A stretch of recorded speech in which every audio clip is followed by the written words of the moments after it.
Hello and अस्सलाम वालेकुम। मैं आपका होस्ट शहजाद खुर्शीद स्पोर्ट्स की टॉप न्यूज़ का सेगमेंट लेके आपकी खिदमत में हाज़िर हुआ हूँ।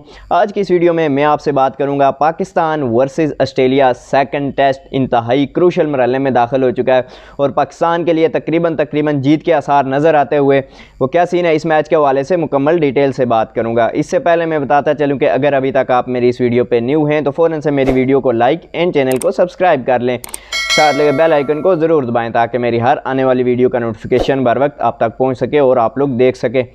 तो जी गाइस बताता चलो, Pakistan versus Australia second test day 3 का आज सुबह आगाज़ होता है और कल पाकिस्तान की बैटिंग 194 पे 6 खिलाड़ी आउट के बाद दोबारा स्टार्ट होती है और दोबारा स्टार्ट होते ही पाकिस्तान के रिजवान और उसके साथ आमिर जमाल बैटिंग के लिए आते हैं और आमिर जमाल और रिजवान के दरमियान सुबह स्टार्ट होती है, थोड़ी सी पार्टनरशिप बढ़ती है और 200 प्लस करके रिजवान 42 रन बना के वो आउट हो जाते हैं पैट कमिंस की बॉल पर डेविड वार्नर को कैच दे के और 200 प्लस पे पाकिस्तान की 7 खिलाड़ी आउट हो जाते हैं और उसके बाद शहनशाह अफरीदी बैटिंग करने आते हैं, थोड़ी सी पार्टनरशिप और बढ़ती है और शहनशाह अफरीदी भी 21 रन बना के आउट हो जाते हैं और उसके बाद हसन अली और मीर हमजा आते हैं, 2-2 रन बना के वो दोनों भी आउट हो जाते हैं। आमिर जमाल नॉट आउट जाते हैं 34 रन बना के और 260 प्लस रन बना के पाकिस्तान की पहली इनिंग इख्तिताम पजीर होती है।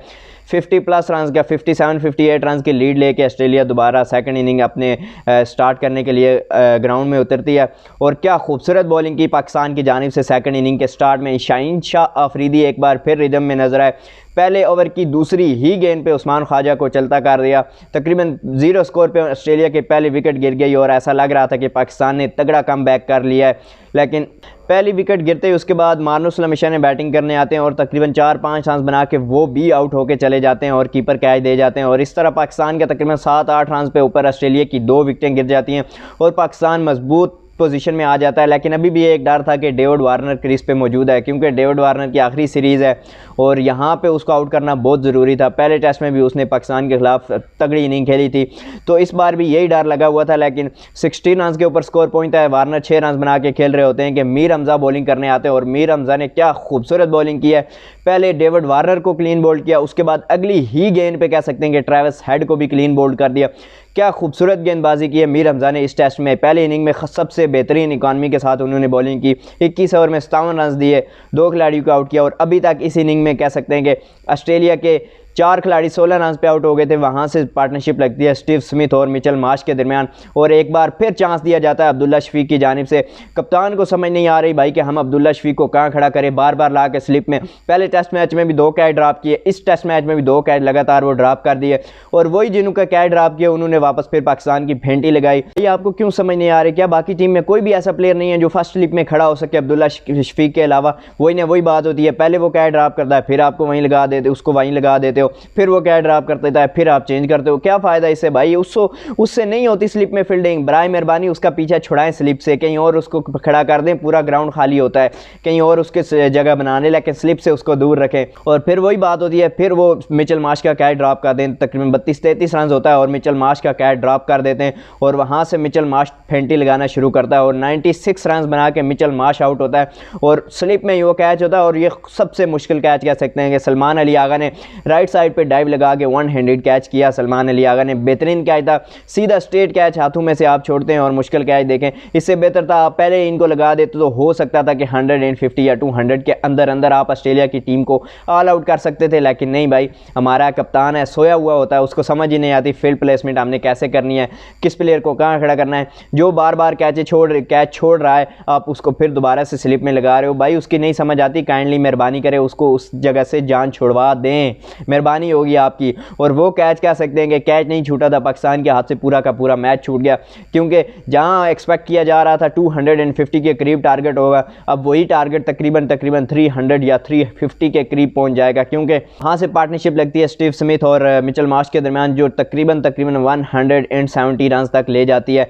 5वीं विकेट उनकी 169 रन पे आके गिरती है। मिचेल मार्श 96 रन बना के खूबसूरत कैच किया सलमान अली आगा ने स्लिप में मीर हमजा की गेंद पे और उनकी विकेट गिरती है। वहां से आगे बैटिंग स्टार्ट होती है, एलेक्स कैरी आते हैं बैटिंग करने के लिए, स्टीव स्मिथ के साथ पार्टनरशिप बढ़ती है, 187 रन के करीब पहुंचते हैं और वहां पे जाके स्टीव स्मिथ 170 प्लस बॉल्स खेल के 50 रन बना के वो कैच आउट होते हैं और दिन का अख्ताम हो जाता है। और आज के दिन के अख्ताम पर या आखिरी गेंद पर कह सकते हैं कि शाहिनशाह अफरीदी की जानिब से स्टीव स्मिथ को वापस चलता कर दिया।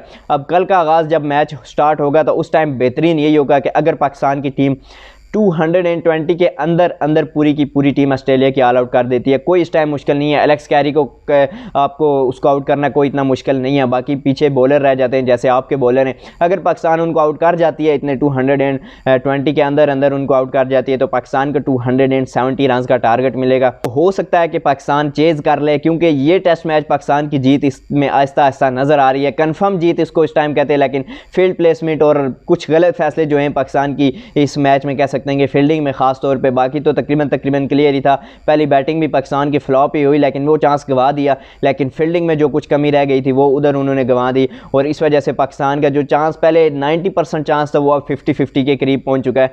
अब देखते हैं कि कल जैसे ही मैच शुरू होता है, ऑस्ट्रेलिया की इनिंग स्टार्ट होती है दोबारा से, ऑस्ट्रेलिया अपना स्कोर कहां तक लेके जाता है और पाकिस्तान को कितना बड़ा टारगेट देता है। अभी तो टारगेट 241 लीड हो चुकी है ऑस्ट्रेलिया के पास। अगर 60 प्लस रन ऑस्ट्रेलिया का और बना लेती है तो ये कन्फर्म है भाई कि पाकिस्तान मैच हार जाएगा, क्योंकि पाकिस्तान के अगर 130-50 पे कोई आउट नहीं होता, एक विकेट वहां गिरती है, उसके बाद लाइनें लग जाती हैं। पहली इनिंग में भी यही हुआ, पहले टेस्ट में भी यही हुआ। देख लें आपके सामने ऑस्ट्रेलिया की, देख लें 16 पे 4 थे, वहां से 170 पे 4 आउट ही थे। कह सकते हैं इस तरह की आपको एक पार्टनरशिप चाहिए होगी। आपको अपना मिडिल आर्डर मजबूत करना होगा। अगर ऊपर वाले परफॉर्म कर देते हैं, आपको अच्छी लीड दे देते तो बेहतर यही है कि आप मिडिल आर्डर भी आपका परफॉर्म करे, लेकिन ऐसा नहीं हो रहा पाकिस्तान के साथ।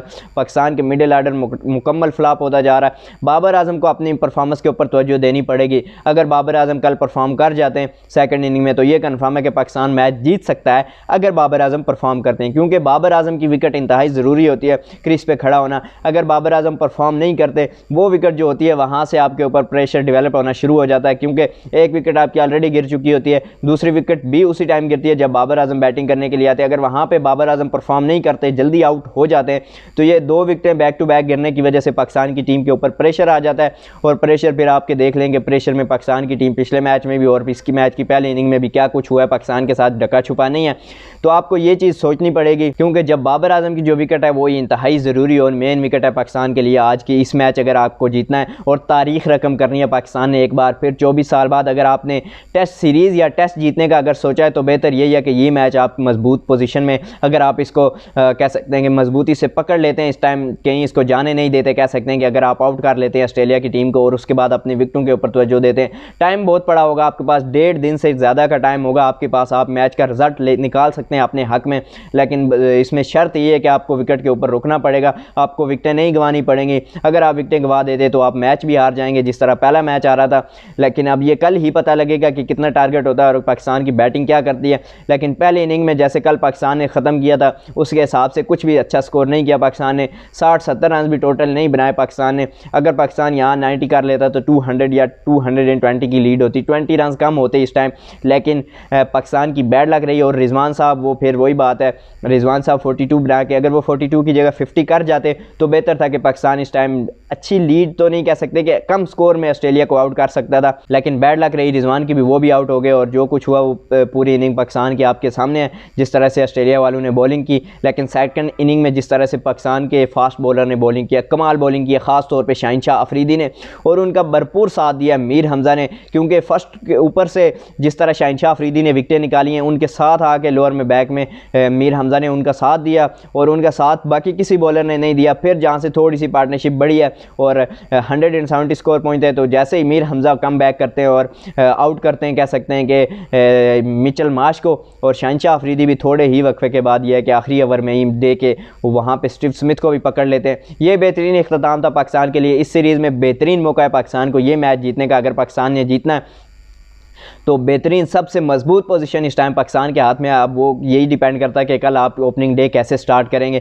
ये कल देखने वाला होगा। आज का क्राउड भी अच्छा था, क्योंकि जिस तरह से क्राउड ने खिलाड़ियों का साथ दिया, ख़ास तौर पे जो कुछ इन्जॉय हुआ है क्राउड में। हसन अली ने भी काफ़ी मस्तियाँ की, काफ़ी देख के अच्छा लग रहा था यार कि इतने पुरजोश माहौल में कुछ तो फ़न होना चाहिए। जो चीज़ हम ढूंढ रहे थे वो हसन अली की जानिब से, उन्होंने हमें कभी मायूस नहीं किया इस चीज़ में। परफॉर्मेंस को तो छोड़ो, वो उनको एक साइड पर रखते हैं, लेकिन इस चीज़ में हसन अली ने हमें कभी भी मायूस नहीं किया।